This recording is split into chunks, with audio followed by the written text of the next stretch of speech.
It's the 4th of April, it's midday. Apparently the Irish Meteorological Office are warning of a mini heat wave. I don't know if we've had a morning warning, but certainly it's hot today.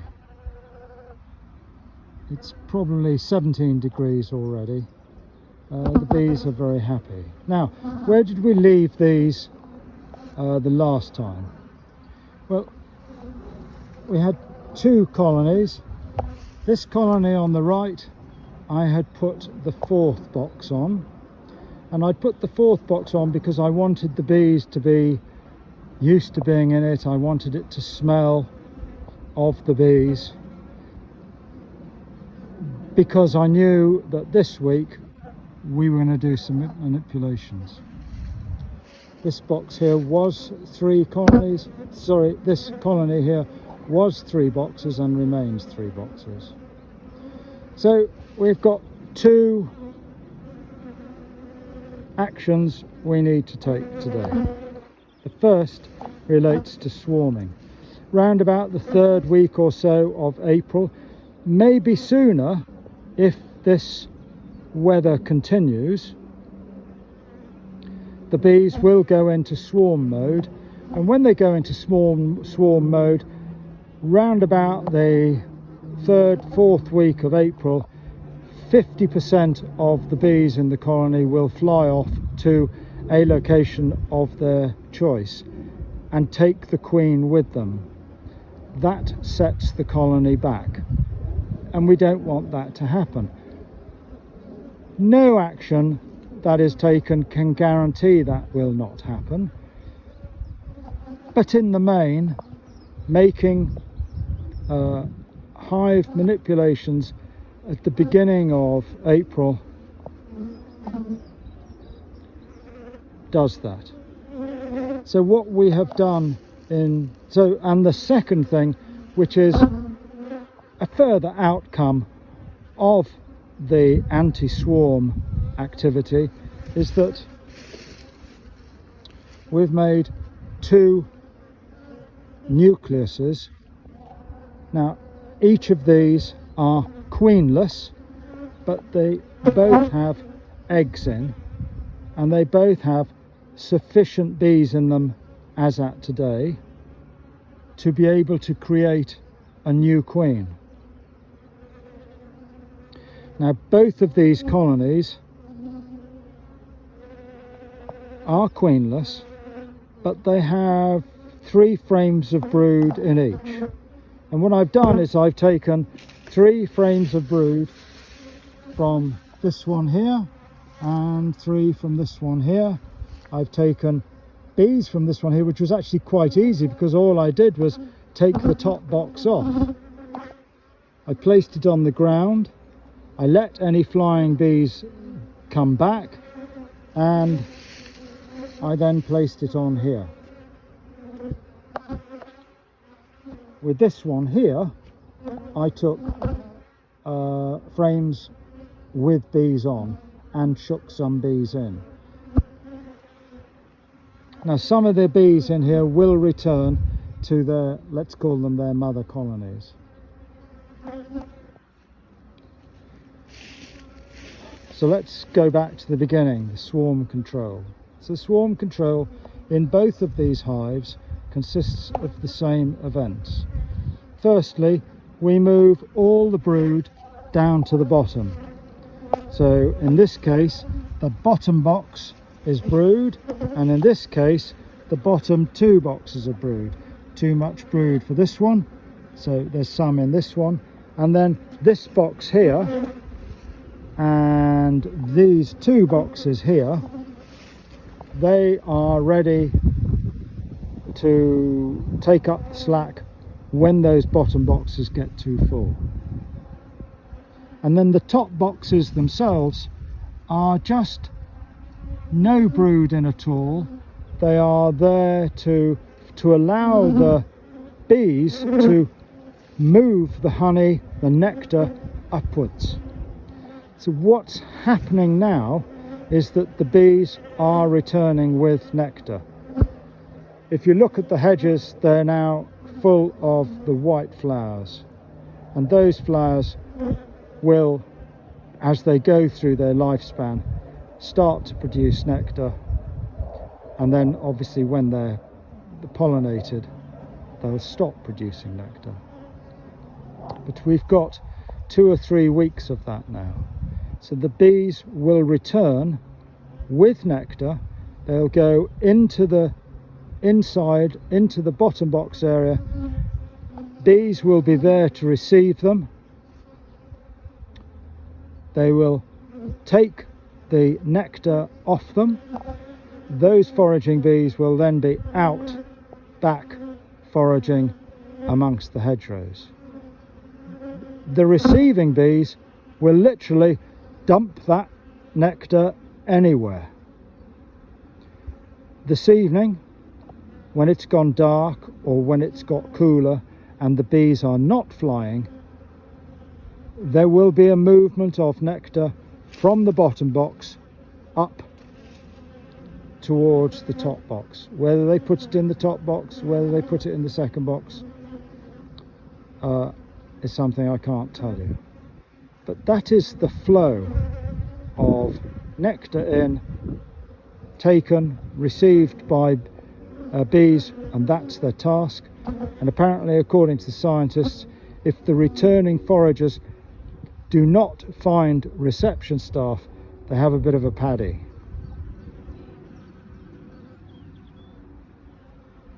Now, because there is space above in the top here, the worker bees that are responsible for manipulating the queen to lay are not going to feel confined. They're not going to find themselves short of space, and so they will not go into swarm mode.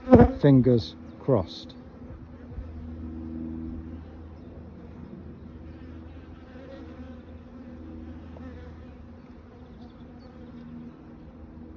So what's going to happen over here? Well, we've taken frames out of these 2 colonies, and what we have done instead of those frames is to place undrawn frames, fresh foundation, if you want to use that term. And so in these boxes here, in both these colonies, there will be a considerable element of drawn frames, but quite a number of undrawn frames. The bees don't like those undrawn frames, and so they will, as soon as they can, draw those frames out, so they have space and they're kept occupied.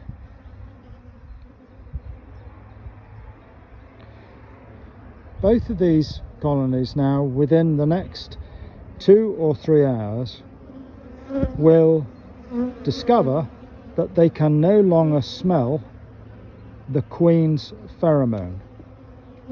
And because they cannot smell the queen's pheromone, they will determine that they have lost their queen. From that point on, they will find eggs in the frames, and I have made sure that in each of these boxes there are at least eggs on 1 frame, if not 2 frames, and they will produce what's called emergency queen cells. Now, there's nothing wrong with emergency queen cells. Both of these colonies here are very good colonies. Compare these colonies to any colony in any other apiary, and they're going to hold their own as being good colonies. The queen is good. And so the emergency cells that are made in these 2 colonies here will have come from good stock, and so though for those emergency queen cells should produce good virgin queens.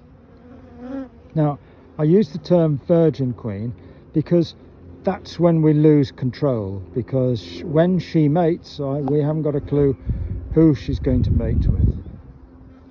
But the queens in these two colonies here are large queens. You know, they're about an inch or so long. These are not little queens by any means. And so these colonies should produce the same. So I'm not going to come back in 3 days, but if I was going to come back in 3 days, we would find queen cells. About 13 days after that, the queen will emerge. When she emerges, just like the old kings and queens in our history, they will go around and murder their fellow competitors. They literally go around all the other queen cells and they are done with. Now, sometimes the workers will help. Sometimes the workers will be unsure of their future. We might say perhaps not as optimistic as we would like, and they may just keep the odd queen cell to one side and not let the queen go anywhere near it. But I believe that because these two colonies, because the parent colonies are strong colonies, then they won't do that. These bees, I hope, will be confident. So when will we see eggs? The next time we see eggs will be in about 30 days' time. So we're looking at about the 4th of May.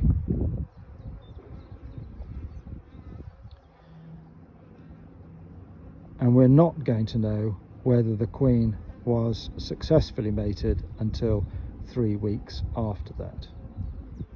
So during that time, between now and the 4th of May, she will emerge. She'll hang around for a few days, building up her strength, and then within the first 7 days after emergence, she will go off on a series of short flights. I believe those flights are just so that she can get used to flying. They're not very far. She'll just come out the first time, go for a flying promenade and come back.